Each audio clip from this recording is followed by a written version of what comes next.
The rain hammered against the car windshield, blurring the distant streetlights into hazy, shimmering halos. I tightened my grip on the steering wheel, willing myself to breathe steadily. My phone buzzed again in the cup holder, the screen lighting up with a familiar name. Ava. Her 11th call tonight. I should have blocked her number weeks ago, but part of me needed to hear what other lies she might spin. Closure? Maybe. Or just the bitter satisfaction of knowing she couldn't manipulate me anymore. The memory of her last words played on a loop in my head. It didn't mean anything, Michael. It was just a test. To see how much you loved me. A laugh, harsh and humorless, escaped my lips. A test. That was how she justified sleeping with her ex while pretending to plan our future together. Her twisted logic still stung, like salt ground into an open wound. I never saw it coming. After 5 years together, I thought I knew her. I thought I could read her like a favorite book, worn and familiar. But Ava was a master of deception, playing a role so convincingly that even I believed in the illusion. It started on a Sunday evening, the kind of quiet, forgettable day that gets lost in the blur of everyday life. I was folding laundry in the living room while Ava sorted through her endless collection of designer handbags. We were supposed to meet her parents for dinner, a formality I endured because Ava insisted on keeping up appearances. "Can you grab my phone?" she called from the bedroom. Her phone lay face down on the kitchen counter, buzzing with an incoming text. I didn't mean to look. I swear I didn't. But her screen lit up, displaying a message preview. Ethan *** last night was incredible. Can't stop thinking about you. The world tilted, sharp and sudden, like missing a step on a staircase. My chest tightened, the air around me charged with static. For a moment, I stood there, frozen, pulse pounding in my ears. Maybe I'd read it wrong. Maybe Ethan was a friend, someone harmless. But I knew better. I'd always known, deep down, that something wasn't right. My fingers trembled as I scrolled up through the chat thread. Every line, every whispered secret, was a knife plunged deeper into my gut. Dinner reservations, hotel bookings, inside jokes I was never meant to see, all laid bare in the cold glow of her phone screen. I should have confronted her right then, thrown her lies in her face and walked out the door. But instead, I played along, numb and mechanical, letting the anger fester beneath my skin like a poison. At dinner, she smiled that radiant, practiced smile, the one that had always made me feel like the luckiest man alive. She laughed at her father's corny jokes and rested her hand lightly on mine, fingers curling possessively as if nothing had changed. I watched her, silent and detached, like an actor in a play I hadn't rehearsed for. My mind kept circling back to that text, the sickening intimacy of it. How many nights had she smiled like that after being with him? How long had she been lying? Her eyes sparkled as she chatted about wedding venues, oblivious to the storm brewing behind my forced, polite nods. Every mention of our future felt like a twisted joke. By the time the check arrived, my stomach was twisted into knots. As we walked back to the car, she looped her arm through mine, pressing close against my side. "Thank you for being so patient with my parents," she murmured, her breath warm against my neck. "I know they can be a handful."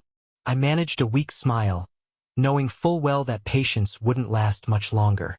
The facade was cracking, and when it shattered, there would be no going back. We drove home in silence, the only sound the rhythmic hum of the tires against the wet pavement. Ava rested her head against the passenger window, scrolling through her phone like nothing in the world could touch her. I clenched the steering wheel, each breath sharp and shallow. I'd rehearsed 1,000 ways to confront her, but none of them seemed real. The truth was too jagged, too raw. I was still trapped between denial and certainty, unwilling to smash through the fragile barrier keeping my world intact. The car's headlights cut through the rain-soaked streets, illuminating the familiar path to our townhouse. It felt like driving toward the edge of a cliff, knowing there was no turning back. Inside, the warmth of home felt suffocating. Ava kicked off her heels and padded toward the kitchen, oblivious to the tension radiating from me. I hung back, rooted in place, watching her like a stranger. "Want some tea?" she called casually, her voice light, innocent, a cruel facade. I couldn't answer. My hands trembled, fingers curling into fists at my sides. Her phone, resting carelessly on the countertop, caught my eye again. The same device that had shattered every illusion I'd built my life around. She turned, brow furrowing. "Michael? You okay?" The concern in her voice twisted something inside me, dark and bitter. How dare she act like she cared after what I'd seen? "I'm fine," I forced out, my voice strained. "Just tired." She studied me for a moment, suspicion flickering in her eyes, but then she shrugged and turned away, humming softly as she filled the kettle. I should have walked away, should have let the night pass without incident, but the universe had other plans. A sudden knock at the front door shattered the uneasy quiet. 3 sharp, insistent raps echoed through the house, jarring us both. Ava froze, her eyes widening. "Who could that be at this hour?" she whispered. I moved toward the door, every nerve on edge. Rain lashed against the windows as I unlocked the deadbolt and pulled the door open. A man stood on the porch, drenched from head to toe, his dark hair plastered against his forehead. He looked wild, frantic, and strangely familiar. "Michael," he gasped, his voice raw with desperation. "You have to listen to me." Before I could react, Ava appeared behind me, her face draining of all color. "Ethan?" she breathed, barely louder than the rain. The world seemed to tilt again, a cruel déjà vu of the first time I'd seen his name on her phone. But this wasn't a text or a whispered secret. He was real, standing there on our doorstep, soaked and shaking like a man on the brink of collapse. Ava grabbed my arm, nails digging into my skin. Don't let him in," she hissed, her voice trembling with something that sounded too much like fear. But I was already stepping aside, letting the storm in. Ethan staggered into the foyer, dripping water onto the polished wooden floor. His breath came in ragged gasps as he ran a trembling hand through his hair. "You need to hear the truth," he choked out, eyes blazing with urgency. "She's not who you think she is." Ava surged forward, panic etched into every line of her face. "He's lying," she cried, voice shrill. "He's obsessed with me. He's been stalking me for months." For the first time in weeks, I saw real fear in her eyes. Not the practiced manipulation, but something raw and uncontrollable.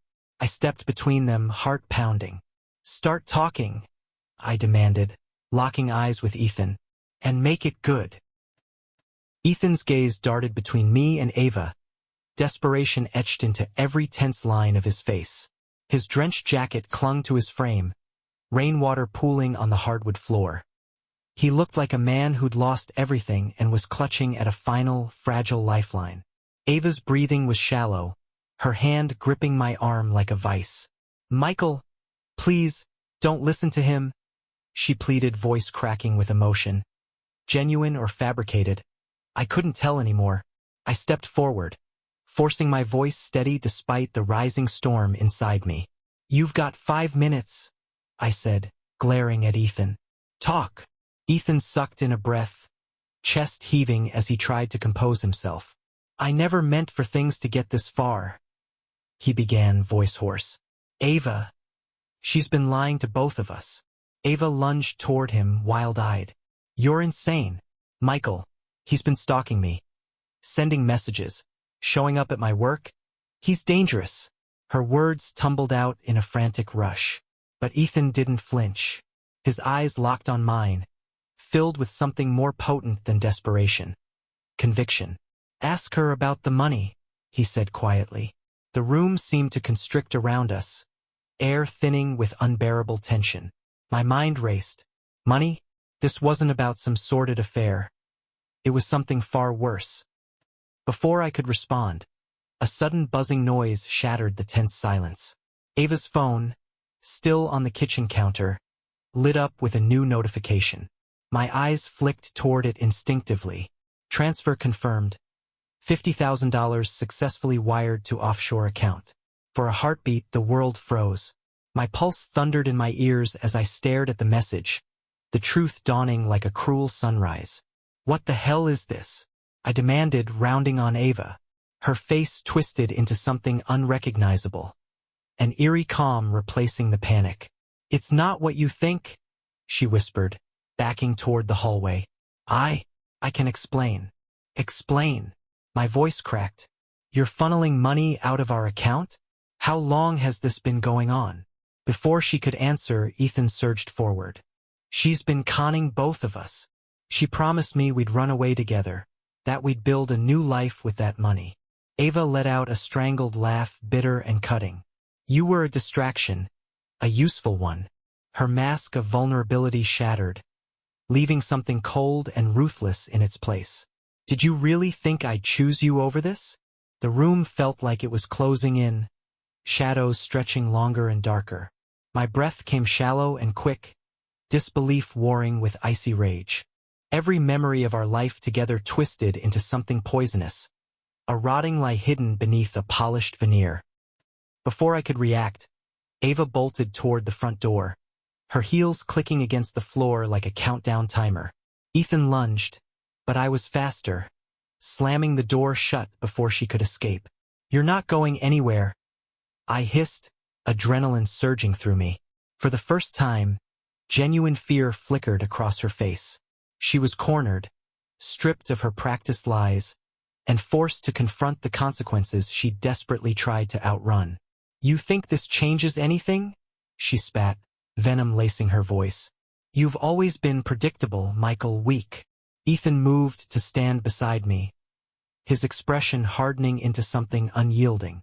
For the first time, I realized we weren't rivals. We were survivors, clawing our way out of her twisted web.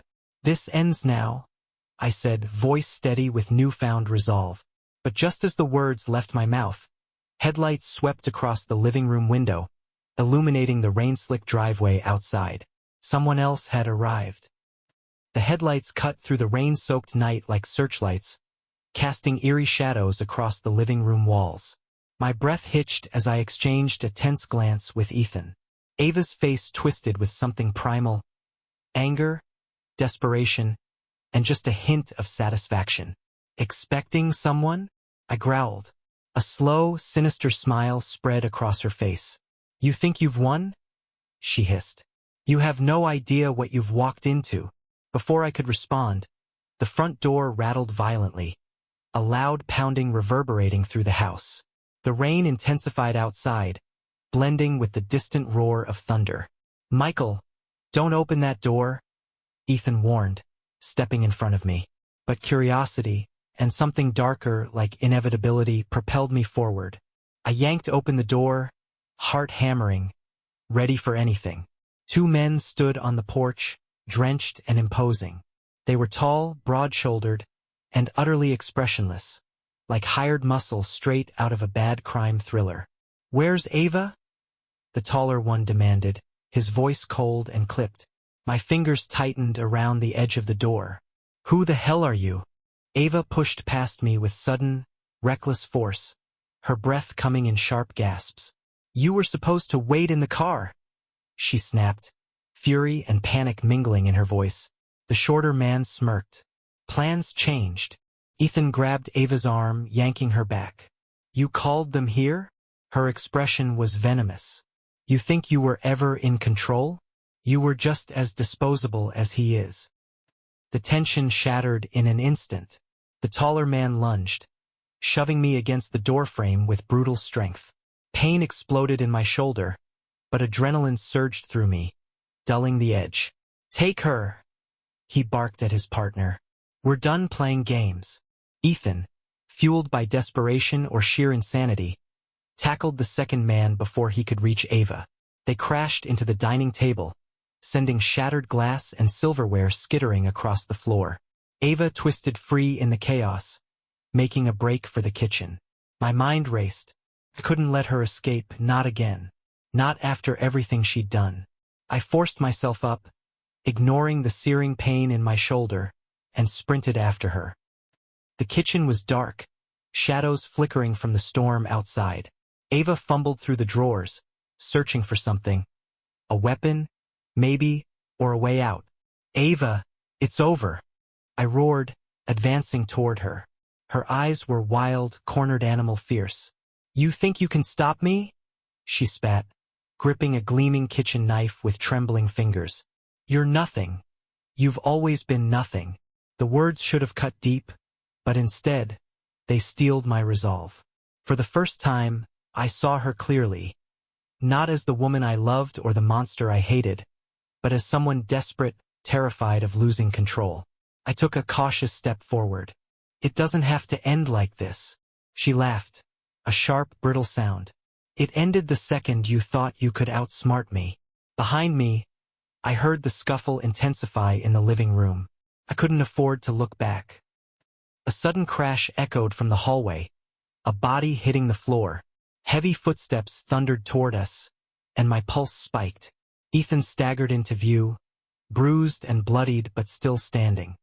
His expression was fierce, determined, and, for the first time, I saw the same fire burning in him that had driven me all along. Ava's gaze darted between us, weighing her odds, calculating every possible move. "I'm done running," I said, voice steady. "It's over." With a guttural cry, she lunged, knife flashing toward me. But Ethan was faster. He tackled her mid-stride, sending them both crashing into the counter. The knife clattered to the floor, spinning to a stop at my feet. Panting, I kicked it far out of reach. Ava struggled beneath Ethan's grip, fury blazing in her eyes. "You'll regret this," she hissed, venom dripping from every word. "You'll regret ever crossing me." The sound of sirens pierced the storm outside, growing louder, closer. Relief surged through me, tempered by lingering dread. This wasn't the ending I'd imagined, but it was the one I'd been hurtling toward all along. As flashing red and blue lights lit up the windows, I met Ethan's gaze. Two men betrayed, broken, and bound together by fate's cruel hand. It was finally over, or so I thought.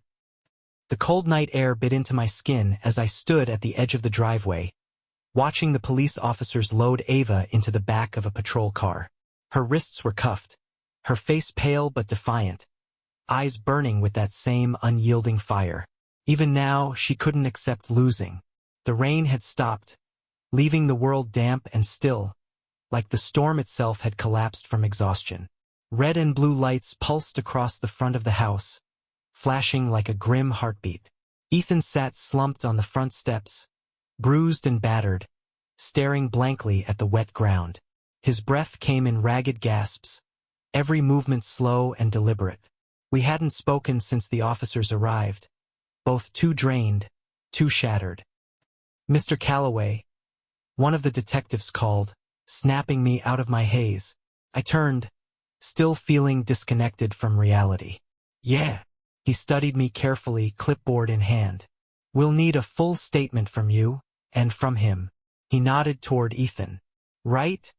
I muttered, running a trembling hand through my soaked hair. My body ached, every muscle stiff from the fight, but it couldn't compare to the numbness settling deep inside me. The detective paused, lowering his voice.